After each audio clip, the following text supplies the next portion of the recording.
que la revolución cubana sabe.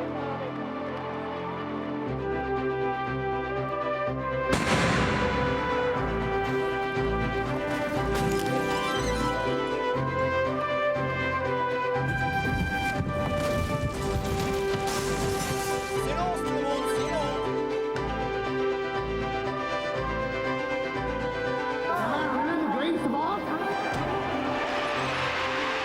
Sensation pacifique.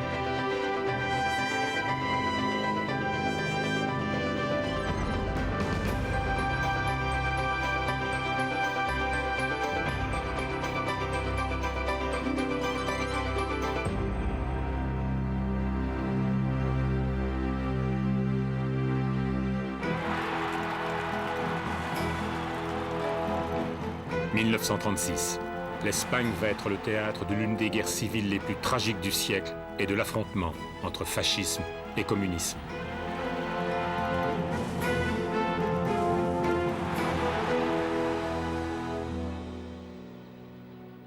Dans ce pays pauvre où une tentative de réforme agraire avait échoué et où les tensions sociales et politiques étaient fortes, les partis de gauche unis dans un front populaire remportent les élections de 1936.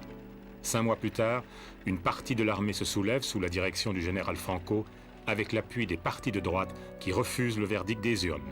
C'est la guerre. Elle durera 3 ans. Une guerre au cours de laquelle Franco bénéficie de l'appui de l'Allemagne et de l'Italie. Les avions allemands bombardent Madrid.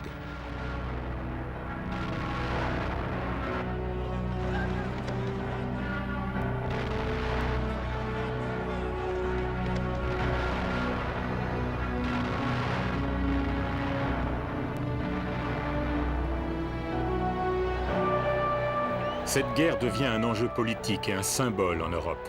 Venant de 54 pays, 35 000 volontaires, dont près de 800 Suisses, viennent soutenir les républicains en s'engageant dans les brigades internationales. En Union soviétique, des manifestations de solidarité sont organisées dans tout le pays.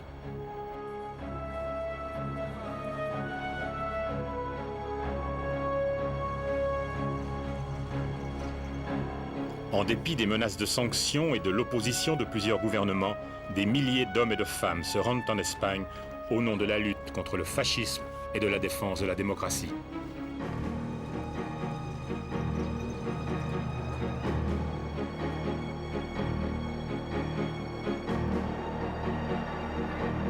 À sa manière, cette guerre annonce celle qui éclatera quelques années plus tard et opposera l'Allemagne et ses alliés aux démocraties et à l'URSS.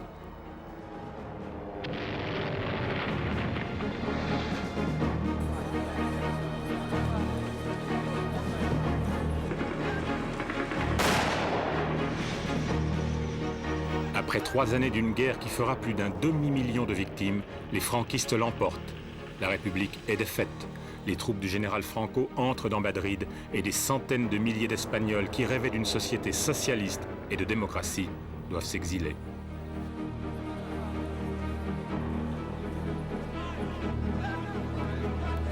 Seule la mort de Franco en 1975 mettra un terme au régime personnel et autoritaire qu'imposent les vainqueurs à une Espagne déchirée et permettra le retour de la démocratie.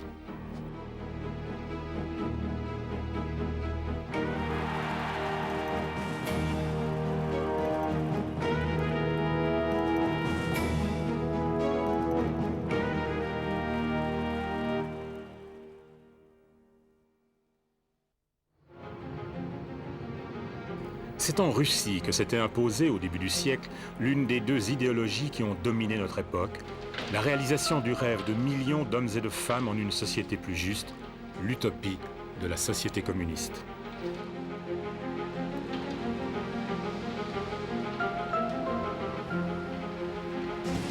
En dépit de la modernisation du régime, de quelques réformes et d'un développement industriel, la Russie demeurait un pays inégalitaire, où une église et une aristocratie conservatrice dominaient une masse de paysans pauvres, pour ne pas dire misérables.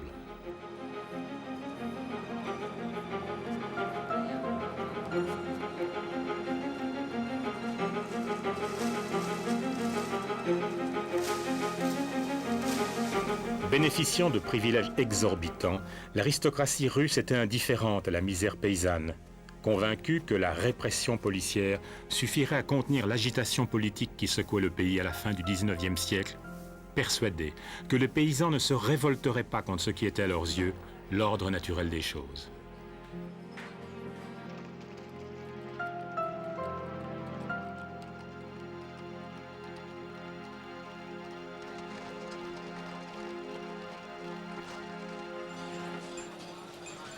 Au début du siècle, la misère pousse de plus en plus de paysans à s'installer dans les villes où ils découvrent une autre pauvreté, une autre exploitation.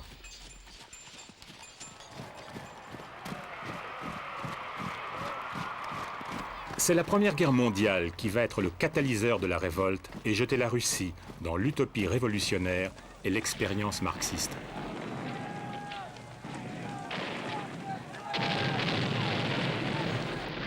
Mal équipée, dirigée souvent par des chefs incompétents, l'armée russe subit une série d'échecs en 1915, perdant près d'1 million d'hommes.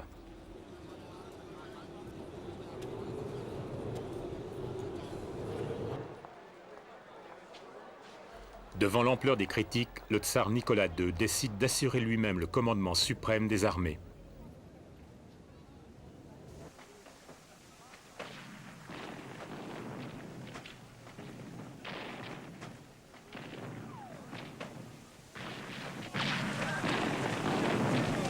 L'armée russe subit de nouveaux échecs et de lourdes pertes humaines, ce qui entraîne une profonde méfiance à l'égard de la famille impériale et du gouvernement.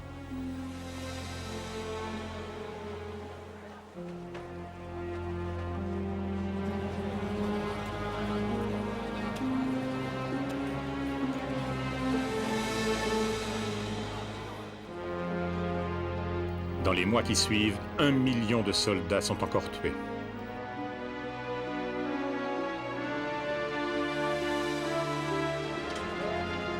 La poursuite de la guerre entraîne une forte hausse des prix et des difficultés d'approvisionnement. L'exaspération de la population est de plus en plus sensible.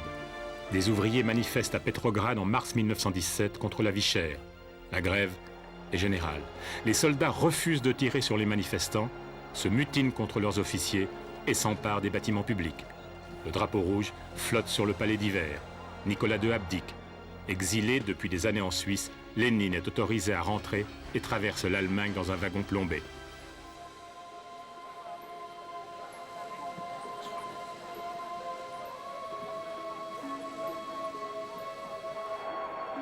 Opposé au gouvernement provisoire dirigé par des sociodémocrates et des libéraux, Lénine et les dirigeants bolcheviques réclament des mesures radicales et le pouvoir aux soviets.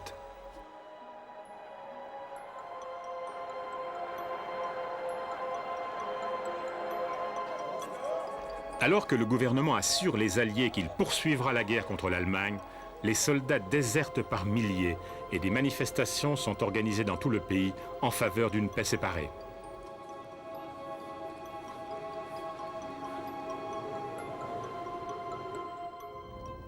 En octobre, les bolcheviks prennent d'assaut le palais d'hiver. Ils renversent le gouvernement dans ce qui demeure l'un des événements majeurs de ce siècle et qu'Eisenstein a reconstitué dans son film Octobre.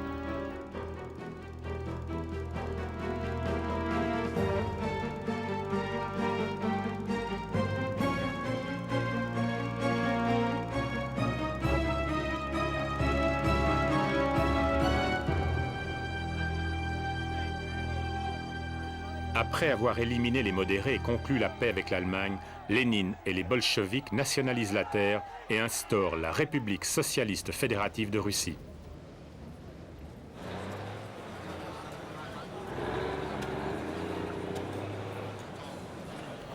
Mais le nouveau régime, qui ne contrôle qu'une partie du pays, doit affronter les armées blanches soutenues par l'Occident.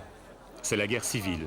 Elle durera 3 ans et se terminera par la victoire de l'armée rouge organisée par Trotsky.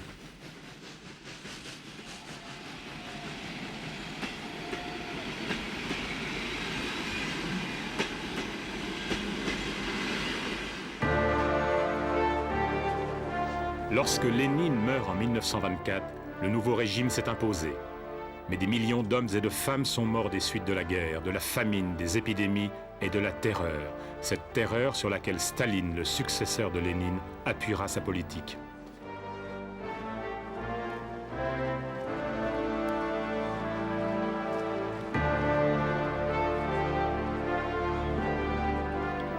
La Russie, devenue l'Union soviétique, vit désormais à l'heure du communisme et de l'utopie révolutionnaire, tout au moins dans les mots.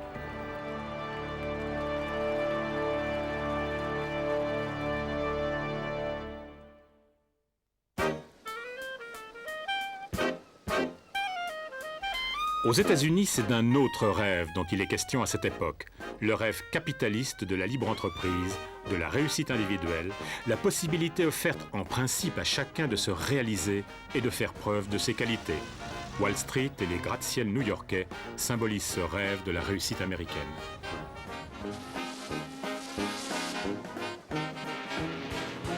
Devenue l'une des premières puissances économiques mondiales, les États-Unis attirent des millions d'immigrants qui rêvent de faire fortune.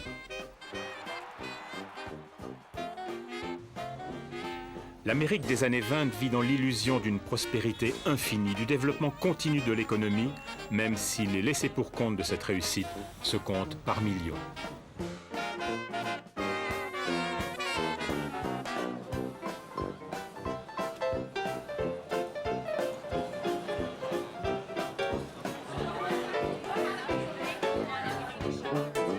Mais en octobre 1929, la crise de Wall Street causée par la spéculation boursière et la surproduction rappelle que le rêve peut devenir cauchemar. Ce mardi 24 octobre, la chute brutale des cours boursiers n'entraîne pas seulement des pertes financières, mais annonce le chômage, la ruine des petits porteurs et la crise économique la plus grave de ce siècle et dont les conséquences politiques et sociales se feront sentir pendant des années.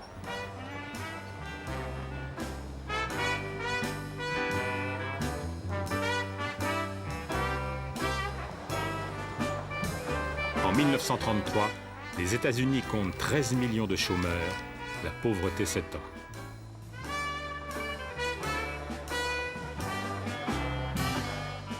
Pour survivre, des millions d'hommes et de femmes n'ont d'autres ressources que la soupe populaire et la charité publique. Le capitalisme ne paraît plus à même de répondre aux besoins des individus. Des troubles éclatent dans plusieurs villes. Le rêve américain d'une prospérité permanente s'éloigne et les électeurs se tournent vers le Parti démocrate, dont le candidat Franklin Roosevelt remporte l'élection présidentielle de 1932.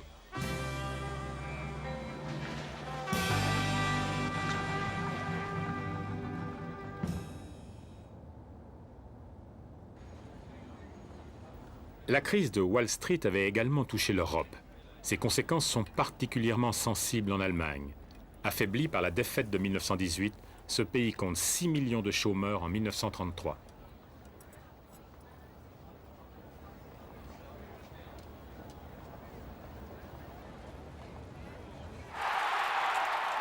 La crise favorise les succès électoraux du Parti national-socialiste d'Adolf Hitler, d'autant que le gouvernement demeure passif face à l'agitation qui secoue l'Allemagne.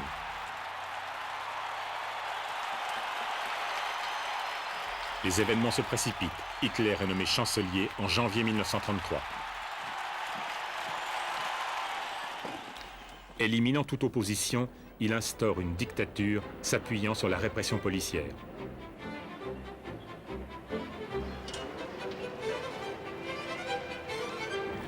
Ces images paisibles ne disent rien des persécutions que subissent les juifs, les socialistes, les communistes, alors qu'Hitler embrigade tous les travailleurs dans un front du travail et lance de grands travaux. Grâce à ces mesures et à la reprise de la croissance dont bénéficie toute l'Europe, le chômage diminue, renforçant la popularité d'Hitler.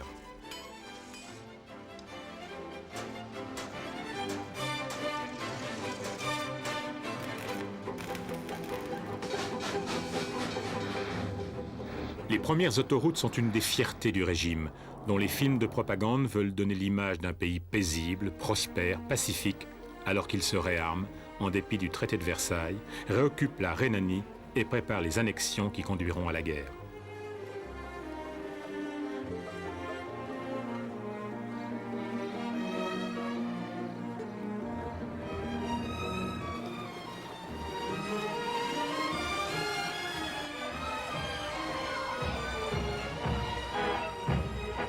Maître absolu de l'Allemagne, le parti nazi encadre et contrôle toutes les activités des Allemands.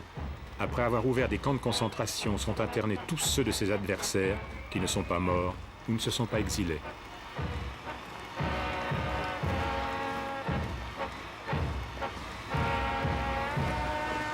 Ministre de l'information, responsable de l'action politique et psychologique, Goebbels fait de la propagande une véritable technique de manipulation au service d'Hitler qu'il présente comme le sauveur de l'Allemagne.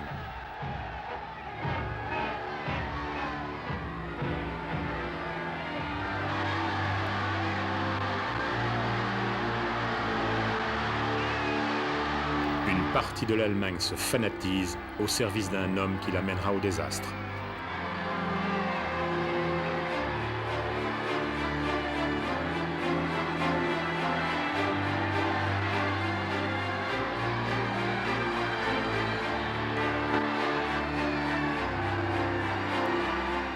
Tous ceux qui applaudissent Hitler ne veulent rien savoir de la répression, des assassinats politiques, de l'élimination de tous ceux qui s'opposent au régime. Ne rien voir des persécutions, de la suppression des libertés démocratiques, de l'irréalisme des promesses de leur nouveau Dieu.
Dans les années 20 déjà, Hitler avait compris le rôle capital des jeunes dans la diffusion de ses idées. Il s'agit de former, d'encadrer, d'endoctriner tous ceux qui constitueront l'armée de demain, les soldats de la revanche, et permettront la conquête de ce nouvel espace vital qu'Hitler a promis aux Allemands. Seul mouvement de jeunes autorisé en Allemagne à partir de 1936, la jeunesse hitlérienne est chargée de la formation idéologique, politique et paramilitaire de la jeunesse allemande.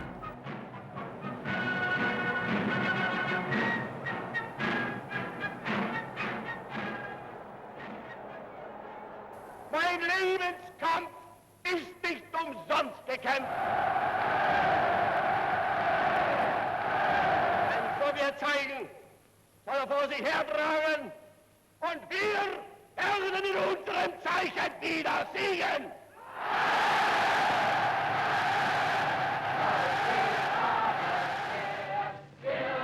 Ne pas être membre de la jeunesse hitlérienne, c'est s'isoler et être soupçonné d'être un adversaire du régime.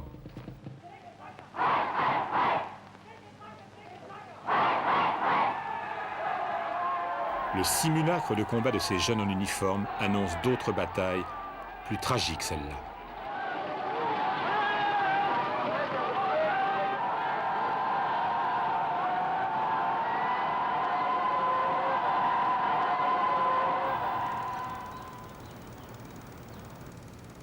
C'est en Bavière, dans son nid d'aigle de Berchtesgaden, qu'Hitler prépare avec les principaux dirigeants nazis les plans d'extension de l'Allemagne, l'annexion de l'Autriche puis des Sudètes, avant d'envahir la Pologne et de déclencher la Seconde Guerre mondiale de ce siècle.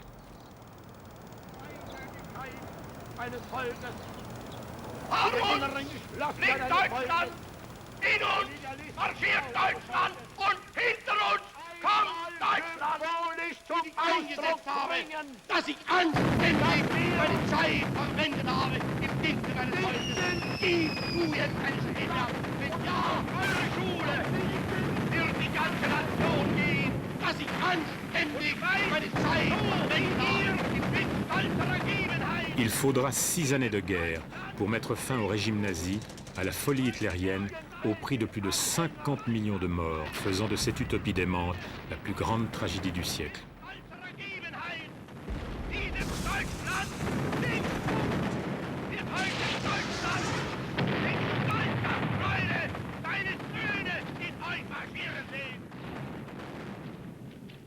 Hitler avait promis la prospérité et la grandeur à son peuple. Sa politique aura conduit l'Allemagne à la défaite, à la honte, à la division.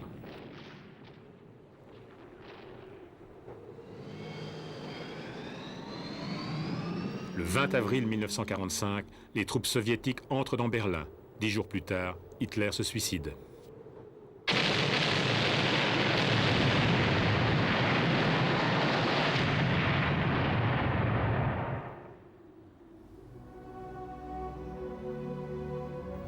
Le Troisième Reich devait durer 1000 ans. 12 ans et 3 mois après l'arrivée d'Hitler au pouvoir, il disparaissait. 12 années d'une dictature meurtrière qui demeure l'une des pages les plus sombres de l'histoire de l'humanité.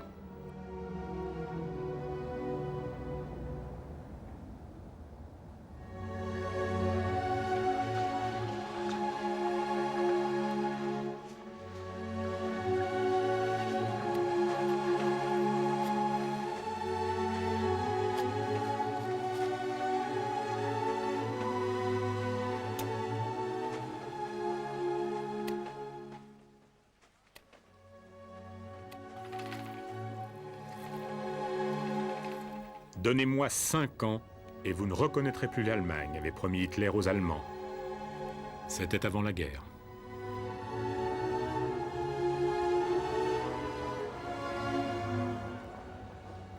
L'utopie hitlérienne n'était en réalité qu'une dictature fondée sur le racisme, l'antisémitisme, le refus de la différence et la négation des droits de la personne.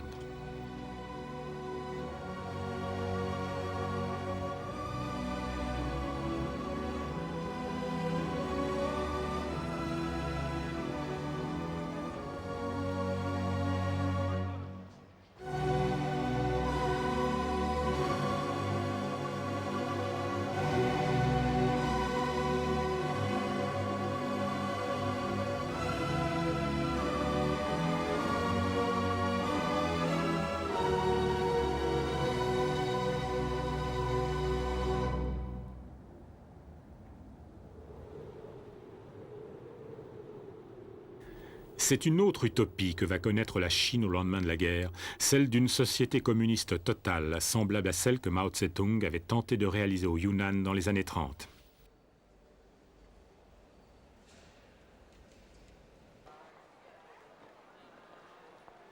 S'inspirant des thèses marxistes et des écrits de Lénine, Mao s'appuie sur les paysans pour mener une guerre de guérilla contre les troupes de Chiang Kai-shek alors au pouvoir. À cette époque, le sort de la grande majorité des Chinois est misérable. En dépit de la disparition du régime impérial en 1911 et des réformes entreprises par le gouvernement dans les années 20, la Chine est un pays pauvre, où règne la famine et où les paysans sont victimes d'un système quasi féodal.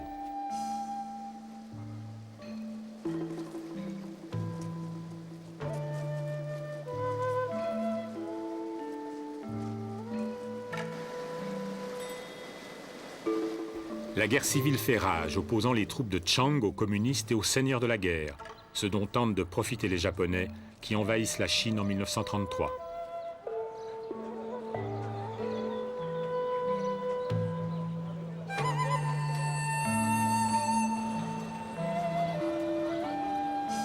Le vainqueur sera finalement Mao Tse-tung, qui a obtenu le soutien des masses paysannes, attirées par ses promesses de réforme agraire et d'un monde meilleur.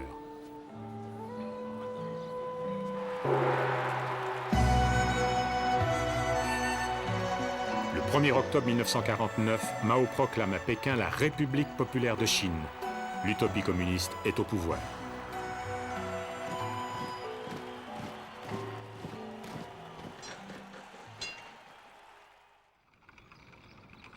Le rêve maoïste se heurte cependant rapidement à la réalité économique, à une résistance dans les campagnes, à l'échec du premier plan quinquennal et à des oppositions au sein du parti.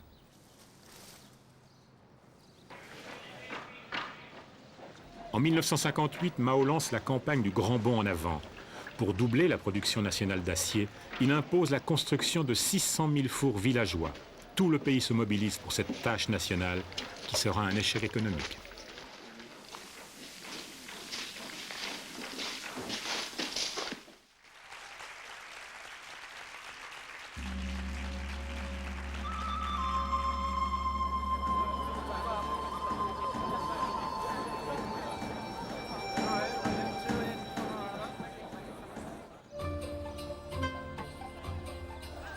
Mao lance également la campagne dite des 4 fléaux, c'est-à-dire la lutte contre les mouches, les moustiques, les rats et les moineaux. Une fois encore, toute la Chine est mobilisée.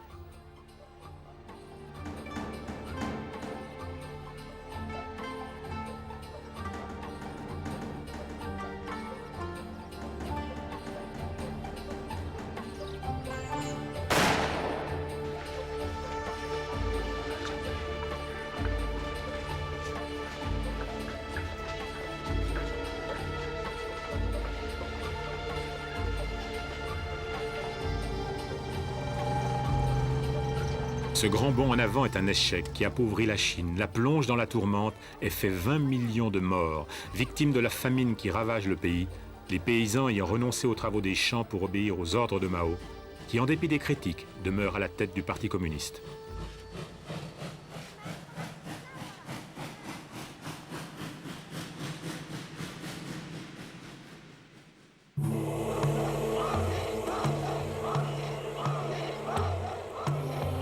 Huit ans plus tard, Mao lance la Chine dans une autre aventure, tragique elle aussi, celle de la révolution culturelle.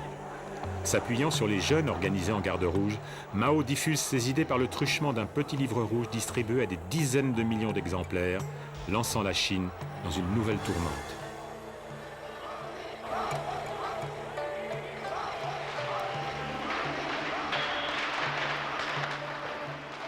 Au nom de la lutte contre la pensée bourgeoise, des milliers de Chinois sont arrêtés, humiliés, battus, assassinés. L'utopie maoïste de la révolution culturelle finit en drame.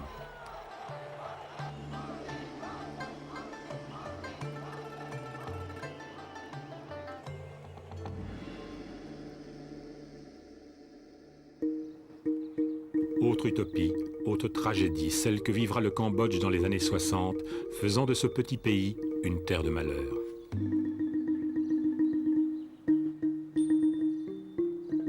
Allié des États-Unis et de Saigon dans la guerre du Vietnam, le gouvernement cambodgien est défait en avril 1975 par les Khmers rouges qui entrent dans Phnom Penh.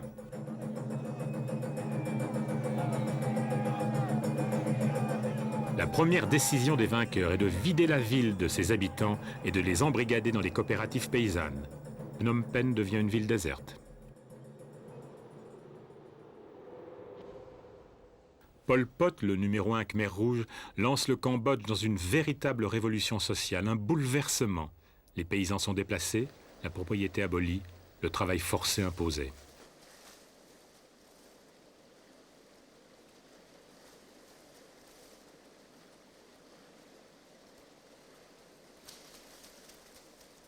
La plupart des fonctionnaires, des intellectuels, des médecins, des avocats sont exécutés.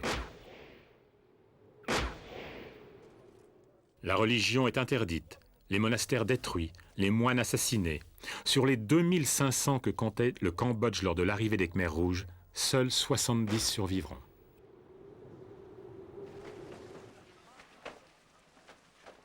Au nom de l'utopie de la réalisation d'une société communiste parfaite, le Cambodge devient un immense camp de concentration.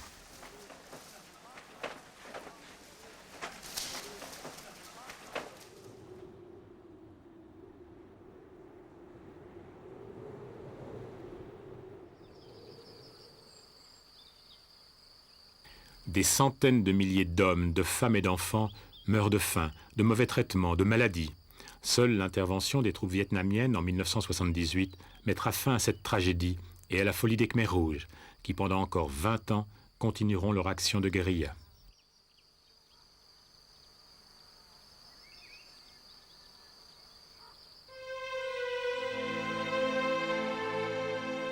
Plus d'1,5 million de Cambodgiens, 20% de la population, auront ainsi péri pendant ces 3 années où Pol Pot voulut imposer son rêve dément d'une société communiste.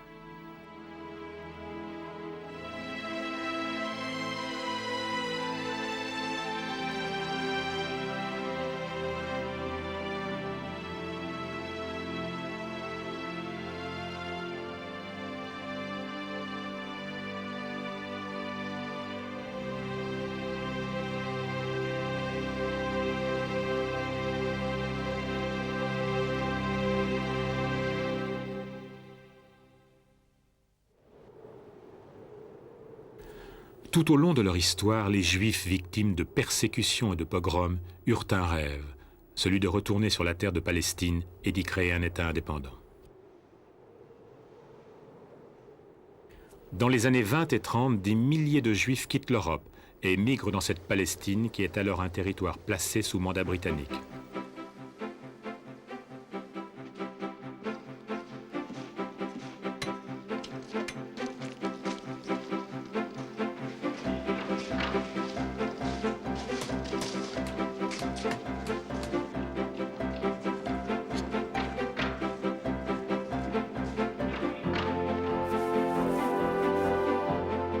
À la veille de la guerre, 430 000 Juifs vivent ainsi dans cette région, ce qui ne va pas sans tension et affrontements avec les Arabes.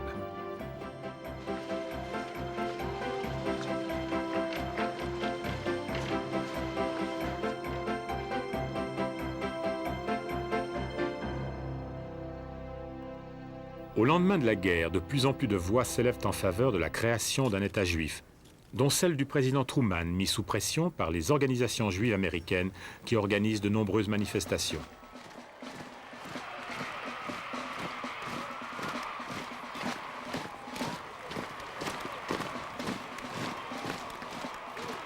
Truman approuve en 1947 la proposition des Nations Unies d'une partition de la Palestine en 2 États, juifs et arabes.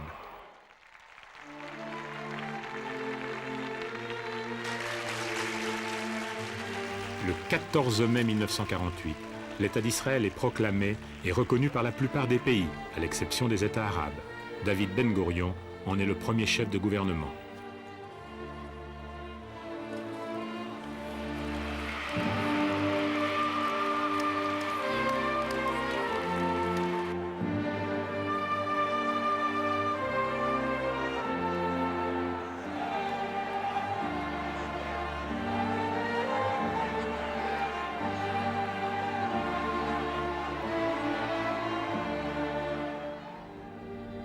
Mais cette réalisation du rêve juif se fait au détriment des Palestiniens vivant sur cette terre.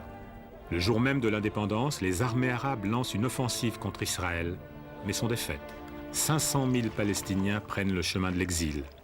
50 ans de conflit entre Israël et ses voisins arabes commencent.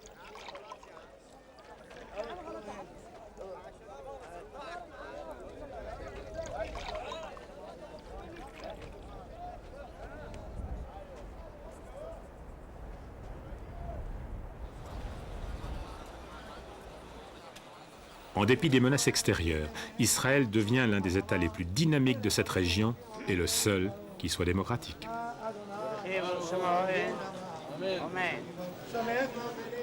La population augmente rapidement en raison notamment de l'immigration qui se poursuit.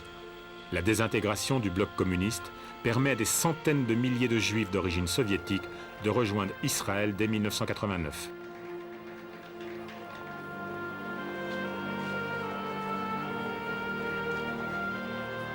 La même année, 15 000 falachas, ces Juifs noirs d'Éthiopie, émigrent en Israël.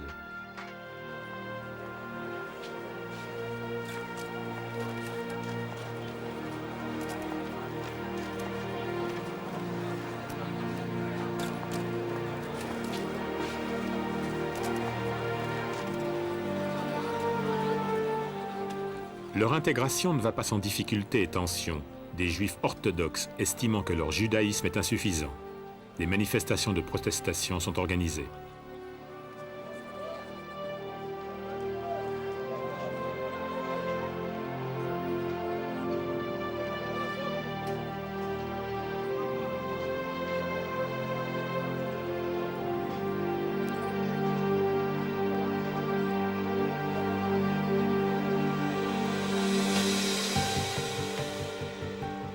Mais le principal problème auquel est confronté l'État d'Israël en cette fin de siècle demeure celui du devenir des Palestiniens.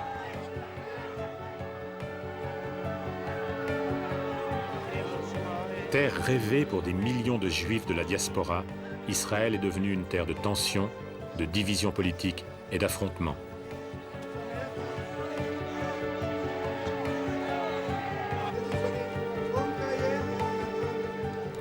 Le rêve des pères du sionisme ne sera vraiment accompli que le jour où le problème palestinien sera réglé et où chaque peuple aura trouvé sa place dans la paix et le respect de l'autre.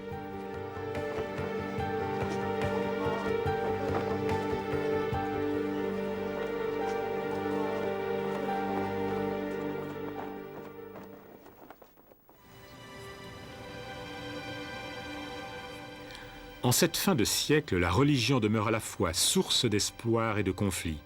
Et l'Iran aura été au cœur de la révolution religieuse la plus marquante de ces 100 dernières années. Dans les années 20, l'exploitation des réserves de pétrole et l'arrivée au pouvoir de nouveaux dirigeants vont transformer la Perse traditionnelle en un État moderne.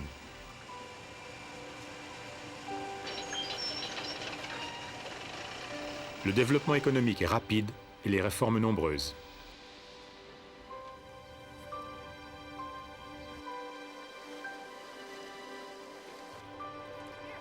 En 1941, le Shah abdique en faveur de son fils Mohammad Reza, qui va lancer ce qu'il appelle la Révolution blanche sur le modèle occidental.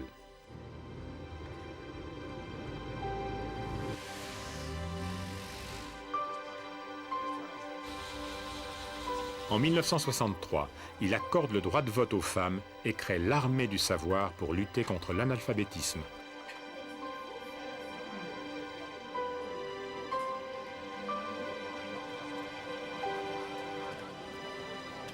Le Shah favorise les investissements étrangers et mène une politique pro-occidentale.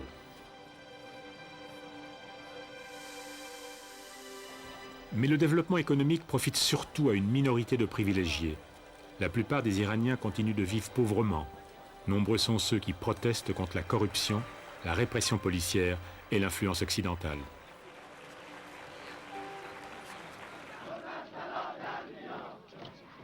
Un homme, l'ayatollah Khomeini, qui vit en exil, va exprimer la frustration des Iraniens et être le fer de lance de l'opposition religieuse qui contraindra le Shah à abdiquer. Le 8 septembre 1978, 800 000 Iraniens manifestent au centre de Téhéran. L'armée tire, faisant une centaine de morts.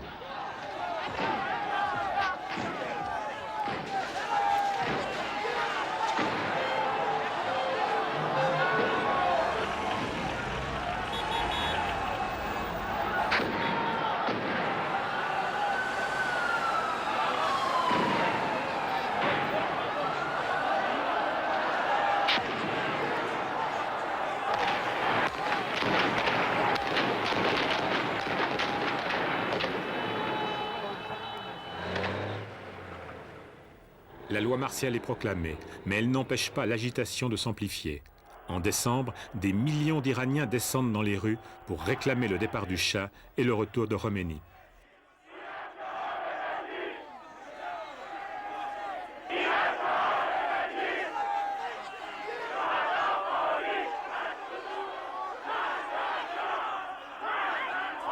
Le 16 janvier 1979, le Shah quitte l'Iran. Quelques jours plus tard, Khomeini y revient pour prendre la tête de la République islamique qui est proclamée. La vie des millions d'Iraniens qui l'attendent à l'aéroport va être bouleversée.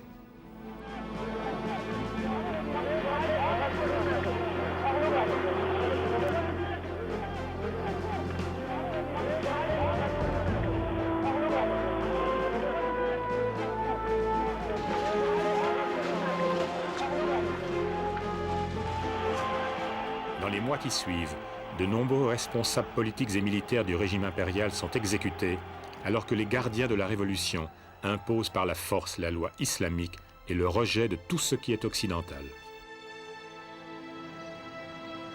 L'ayatollah Khomeini et ses partisans ne se contentent pas d'exiger une stricte observance de la morale islamique et de contraindre les femmes à se voiler. Ils entendent également exporter leur révolution dans les pays voisins et soutiennent des mouvements terroristes, ce qui ouvre une crise grave avec les États-Unis, objet de toutes leurs critiques.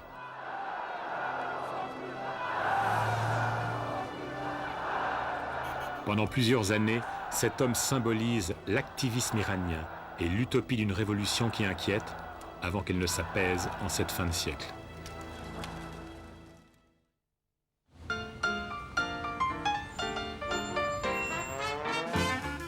Critiqués, contestés, symbole même des excès du capitalisme, les États-Unis n'en demeurent pas moins aux yeux de millions d'hommes et de femmes le pays où tout est possible, le pays de l'utopie personnelle.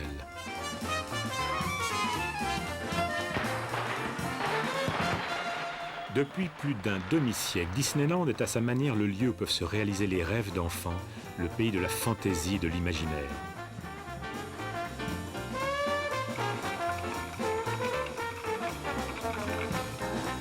Mais les responsables de Disney ont voulu que certains rêves d'adultes deviennent réalité. À quelques kilomètres du royaume des enfants, ils construisent un village pour ces milliers d'Américains qui ont la nostalgie de l'Amérique traditionnelle, la nostalgie d'un passé mythique, et croient possible de vivre dans un monde idéal et d'y réaliser le rêve américain.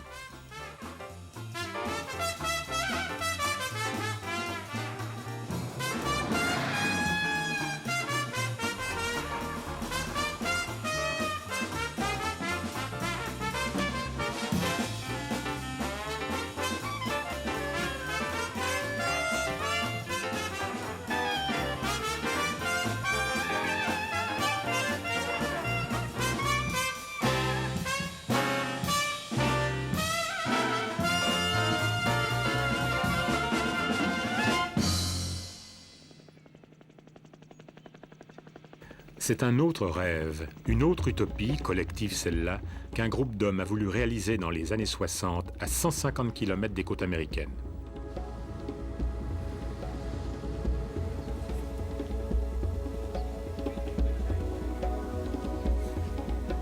Depuis près de 40 ans, Cuba vit à l'heure de la révolution castriste, une révolution qu'incarne un homme, Fidel Castro.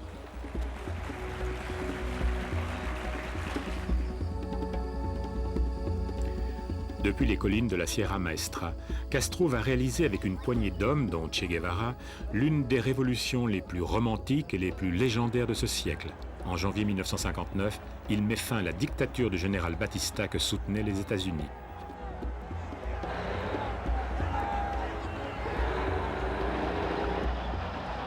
Soumis à un embargo américain, Cuba se tourne de plus en plus vers l'Union soviétique pour son approvisionnement et choisit la voie communiste.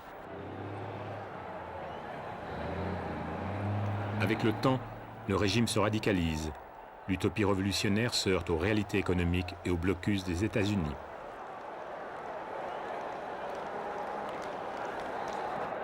L'effondrement du bloc communiste met fin à l'assistance de Moscou. Cuba est isolé. Le dollar devient la principale monnaie d'échange et le tourisme, une importante source de revenus. Aujourd'hui, les étrangers ne viennent plus à Cuba pour sa révolution, mais pour ses plages et le charme des Cubaines.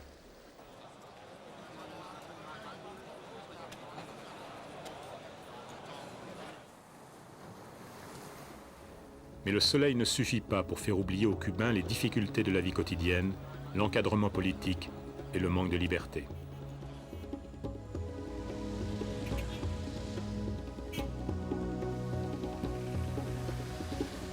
Les slogans révolutionnaires n'ont pas changé, mais la réalité est celle d'un pays dont l'économie est à bout de souffle.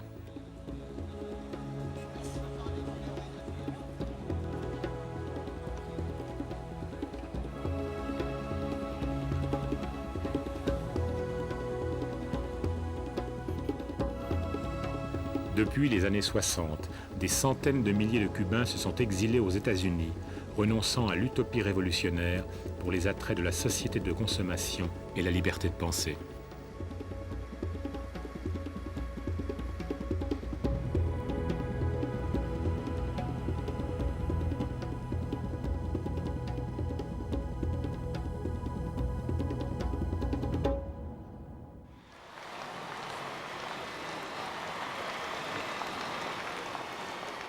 Autre régime communiste, le Vietnam, qui a payé un prix élevé pour son indépendance.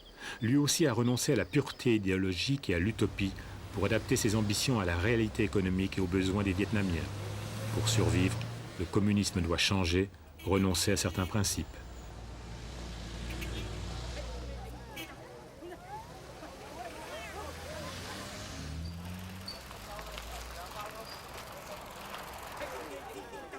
Les attraits du capitalisme et la séduction de la société de consommation ont profondément changé certains pays asiatiques, dont l'économie s'est radicalement transformée. La Chine communiste est peut-être l'exemple le plus frappant de cette mutation, de ce passage de l'utopie révolutionnaire au pragmatisme économique, de l'abandon de la pureté idéologique au profit des courbes de production. Tournant le dos au principe maoïste de 1979, Deng Xiaoping a transformé la Chine en favorisant la production agricole privée et le développement d'entreprises individuelles.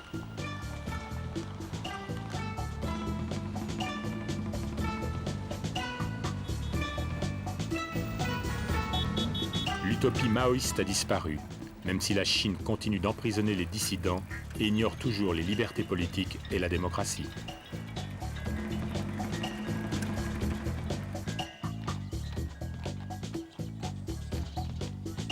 Le grand bond en avant de l'agriculture et de l'industrie auquel rêvait Mao Tse-tung dans les années 50 aura été réalisé 30 ans plus tard grâce à la liberté accordée aux paysans de disposer de leurs terres, d'adapter leur production aux besoins du marché et de satisfaire leurs intérêts personnels.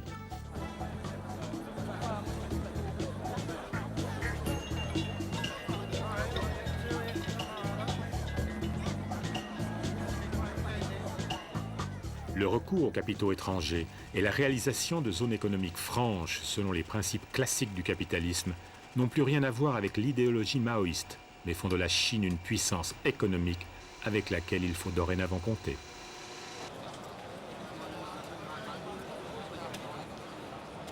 L'embrigadement idéologique d'hier a fait place au désir de réussite individuelle. Mais cette liberté économique n'est rien sans liberté politique. Les Chinois qui rêvent aujourd'hui d'accéder à la société de consommation de type occidental n'accepteront pas toujours d'être privés des droits de la personne les plus élémentaires.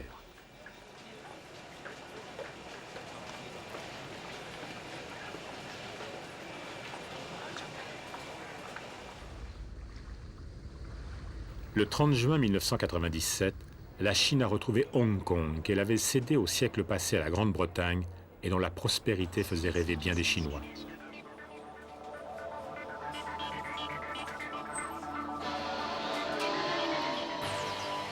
Vitrine des marchés asiatiques, symbole de réussite économique, Hong Kong illustre bien l'alliance du capitalisme occidental et de l'efficacité asiatique.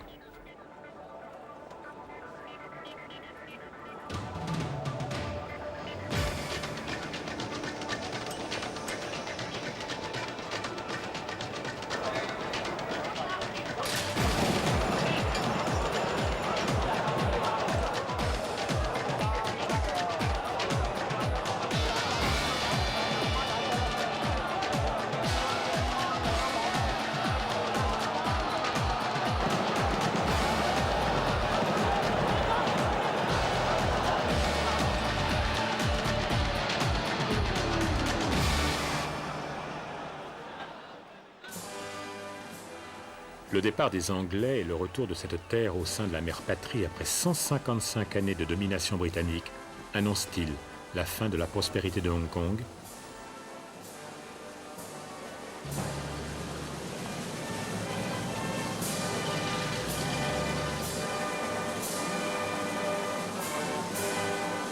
Communisme et capitalisme sauront-ils coexister à l'ombre du drapeau rouge ?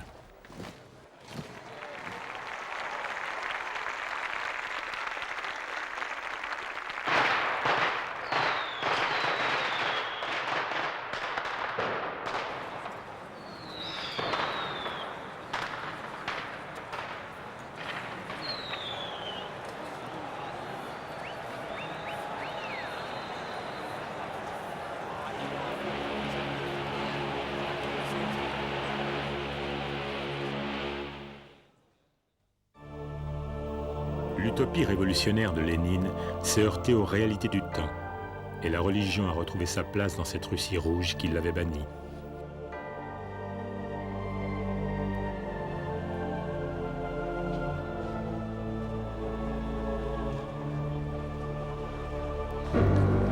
Le XXe siècle a été un siècle de révolution et d'affrontements idéologiques, un siècle d'utopie, de rêves et d'espoir pour des millions d'hommes et de femmes convaincus qu'il était possible de changer la société, de la rendre plus juste.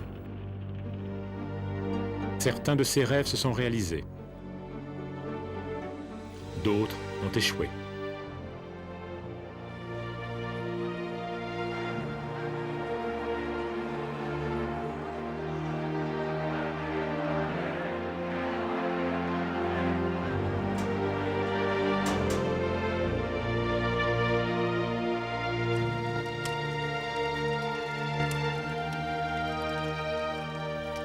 mais demeure malgré tout l'utopie de construire un monde meilleur, un monde plus équitable, permettant à chacun de réaliser ses propres rêves en toute liberté.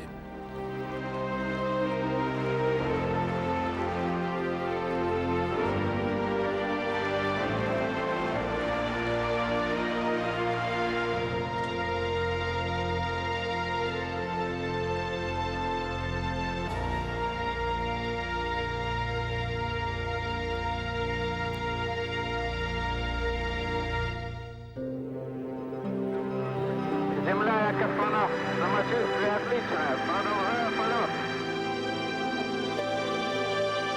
Que la revolución